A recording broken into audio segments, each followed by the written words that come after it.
Welcome to World in 2 Minutes. These are your headlines. EU ministers have agreed to give at least $1.1 billion to UN agencies that help refugees in the Middle East. They've also decided to improve their cooperation to curb the influx of asylum seekers entering from the region.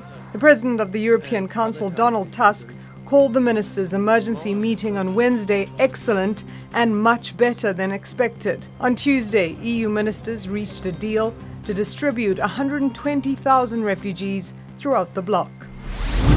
President Juan Manuel Santos and leaders of the Revolutionary Armed Forces of Colombia have agreed to end their conflict within 6 months. They've also agreed to create special tribunals to try combatants from both sides. About 200,000 people have been killed in the conflict that began in 1964. They've been in peace talks since 2012.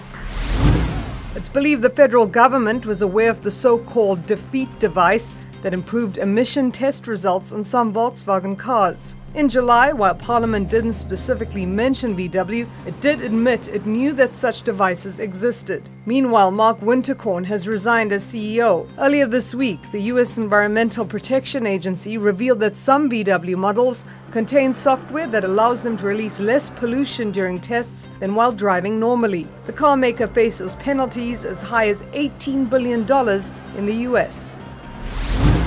While on his U.S. tour, Pope Francis has made the Spanish missionary Junipero Serra a saint. Some Native American groups protested against the canonization, and the hashtag #SerraIsNoSaint was trending on Twitter. They say when Serra arrived in California in 1769, he became complicit in human rights violations against Native Americans. But others, including the Roman Catholic Pope, say Serra protected Native Americans from mistreatment by Europeans.